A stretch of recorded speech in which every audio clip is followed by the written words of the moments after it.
Kadang, sebuah peradaban tidak diingat dari candi megah atau perang berdarah.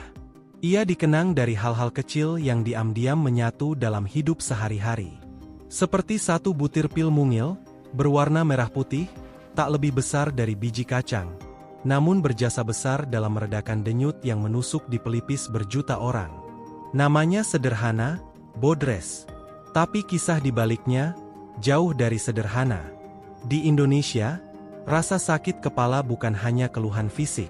Ia simbol dari beban harian, dari penatnya mencari nafkah, dari udara panas perkotaan, dari kurangnya tidur, dari tekanan hidup yang menumpuk diam-diam. Dan Bodres hadir seperti teman setia. Tidak bertanya apa-apa, hanya menawarkan diam dan lega.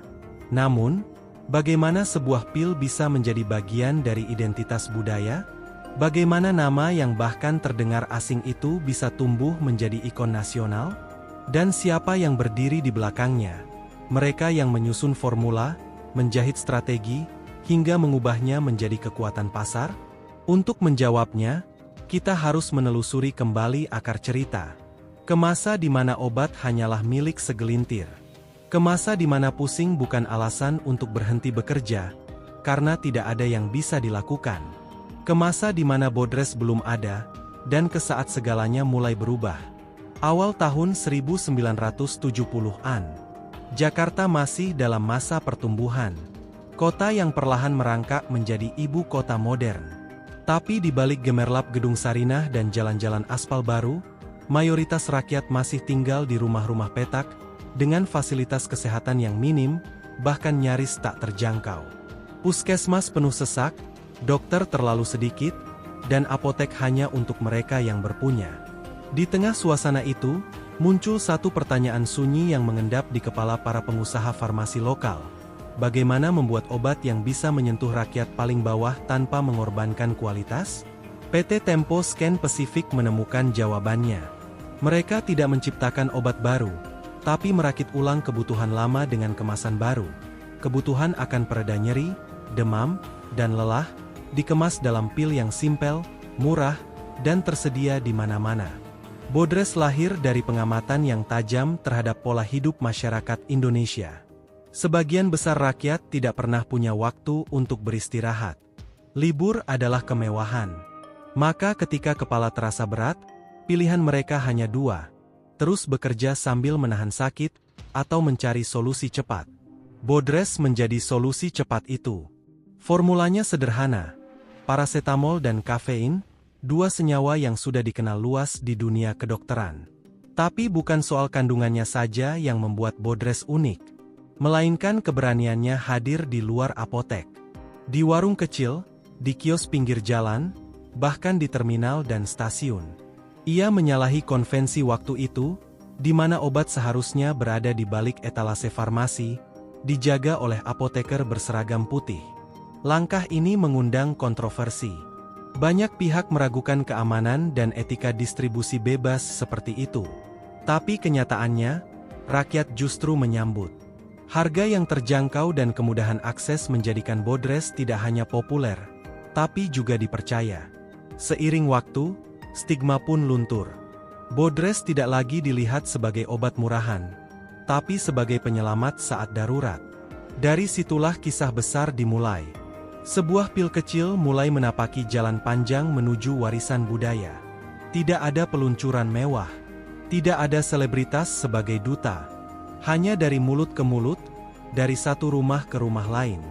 Dan dalam diam, Bodres tumbuh menjadi legenda. Bodres tidak hanya menyembuhkan sakit kepala. Ia menyembuhkan kecemasan rakyat tentang keterbatasan akses terhadap pengobatan.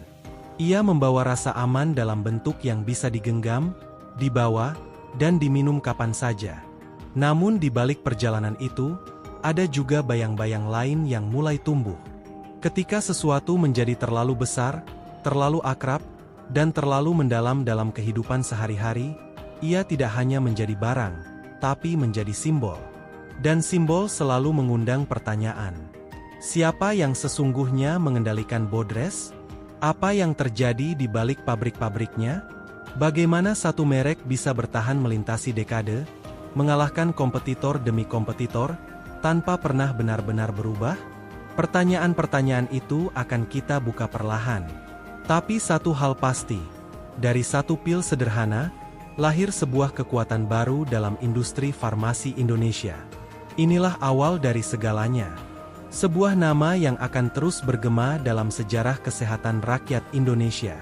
Sebuah merek yang diam-diam menjadi warisan.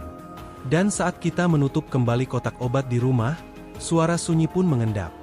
Kita telah mempercayakan rasa sakit kita pada sesuatu yang mungkin tak kita kenal benar asal-usulnya. Tapi seperti sahabat lama, ia selalu hadir di saat dibutuhkan. Tanpa syarat, tanpa tanya, hanya bekerja dalam diam. Itulah Bodres, dan itulah awal dari legenda merah putih yang akan kita kupas, bab demi bab. Ada yang menarik dari perjalanan sebuah ide sederhana. Ia tidak tumbuh dari kantor mewah atau riset bertahun-tahun. Kadang ia tumbuh dari kecemasan, dari keresahan tentang mengapa sakit kepala begitu akrab, tapi solusi begitu jauh. Bodres, dari awal, bukan sekadar pil. Ia adalah jawaban rakyat atas ketidakadilan akses kesehatan. Kita kembali ke tahun-tahun awal dekade 1980-an. Suasana Jakarta dan kota-kota besar lainnya dipenuhi hiruk-pikuk pembangunan. Pemerintah gencar mendorong industrialisasi, dan rakyat bekerja lebih keras dari sebelumnya. Tapi dalam kesibukan itu, tubuh manusia tetaplah rapuh. Lelah menumpuk, udara panas menyengat, dan tekanan pekerjaan mulai menjadi rutinitas. Di tengah dinamika sosial yang menekan ini, Bodres mulai menunjukkan karakternya. Ia tidak hanya hadir di rak apotek atau toko besar. Ia berpindah dari tangan ke tangan, dari satu pengendara becak ke pedagang pasar, dari ibu rumah tangga ke buruh pabrik. Ia tidak menunggu dibeli, tapi seolah menyapa siapa saja yang membutuhkannya. Keputusan revolusioner Tempo Scan Pacific untuk mendistribusikan Bodres secara luas, bahkan hingga warung kelontong terkecil, bukan tanpa perhitungan. Di era ketika obat adalah barang mewah, strategi ini terasa seperti tindakan subversif. Tapi justru di sanalah kekuatan Bodres tumbuh. Ia menjadi milik semua orang. Tidak ada kasta sosial yang membatasi siapa yang boleh mengonsumsinya. Kita harus membayangkan betapa kuatnya daya jelajah Bodres pada masa itu. Dengan distribusi manual, tenaga lapangan, dan jaringan warung rakyat, Bodres menjelma seperti koin logam atau rokok kretek, barang yang ada di saku siapa saja. Ia tidak memerlukan iklan besar-besaran, karena tubuh-tubuh lelah rakyat adalah ruang promosi terbaiknya. Dan dari sana, mulai lahir kepercayaan. Kepercayaan bahwa rasa sakit bisa dikalahkan. Kepercayaan bahwa bahkan mereka yang hidup pas-pasan masih punya kendali atas tubuhnya, walau hanya dalam bentuk pil kecil. Bodres tidak datang sebagai penyelamat glamor, tapi sebagai sahabat tua yang setia. Banyak orang mungkin tak pernah sadar bahwa di balik kepopulerannya, ada perubahan besar dalam lanskap farmasi Indonesia. Sebelum Bodres, pemain besar di pasar obat adalah perusahaan multinasional. Merek luar negeri mendominasi, dengan harga yang sering tak terjangkau bagi rakyat biasa. Tapi Bodres mengubah itu. Ia menjadi bukti bahwa produk lokal bisa bersaing, bahkan mengalahkan, dalam satu bidang yang begitu vital, kepercayaan publik. Kepercayaan itu tidak muncul begitu saja. Ia dibangun dari pengalaman berulang.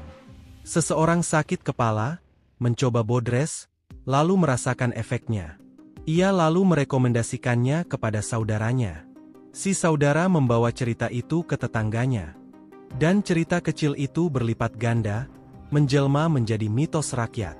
Mitos yang bukan fiktif, tapi berbasis pada rasa lega yang nyata. Namun, di balik keberhasilan itu, ada konsekuensi yang mengintai. Ketika satu produk begitu dipercaya, begitu tersebar, dan begitu mendominasi, maka monopoli bukan lagi kemungkinan, tapi ancaman nyata. Pertanyaannya pun mulai bermunculan. Apakah sebuah merek yang terlalu populer tetap bisa diawasi dengan ketat? Siapa yang bertanggung jawab jika efek samping muncul, namun konsumen tidak memiliki pilihan lain? Tapi pada masa itu, pertanyaan-pertanyaan semacam itu masih diredam oleh kenyataan hidup. Rakyat tidak peduli dengan isu monopoli, asal mereka bisa bekerja dengan tubuh yang tak lagi berdentam. Bodres menjadi kebutuhan, bukan pilihan. Dan dari situ, ia mulai menjelma bukan hanya sebagai produk, tapi sebagai institusi. Institusi yang tidak memiliki gedung tinggi menjulang, tapi memiliki jaringan informal yang menyebar dari pelosok desa hingga jantung kota. Institusi yang tidak dikendalikan negara, tapi dipertahankan oleh rakyat sendiri. Inilah kekuatan dari sesuatu yang menyebar lewat rasa percaya.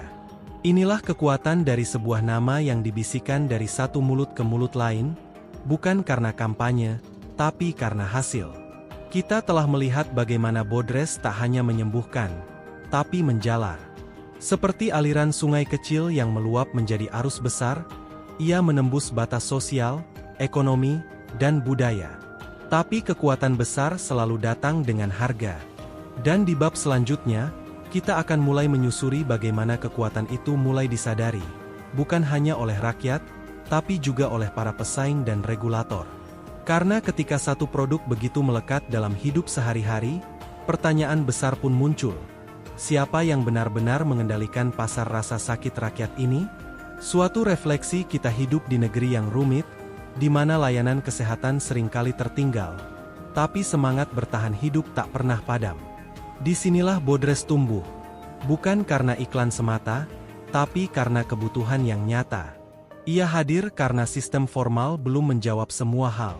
Ia menjadi besar karena rakyat percaya pada pengalamannya sendiri, bukan sekadar saran dokter atau kampanye pemerintah. Namun, seperti semua warisan besar, kita harus mulai bertanya, bagaimana kita mewariskannya ke depan? Apakah Bodres akan terus menjadi solusi darurat? Atau kini saatnya ia menjadi pelajaran tentang pentingnya sistem kesehatan yang menyeluruh, bukan tambal sulam? Karena sejatinya, Bodres tidak pernah salah. Ia hanya menjawab zamannya. Tapi tugas kita sekarang adalah menjawab masa depan. Masa depan di mana rakyat tidak hanya diberi pil, tetapi juga diberi pilihan. Dan jika kelak Bodres tinggal sebagai catatan sejarah, biarlah ia dikenang bukan hanya sebagai obat sakit kepala, tapi sebagai simbol perjuangan bangsa dalam menghadapi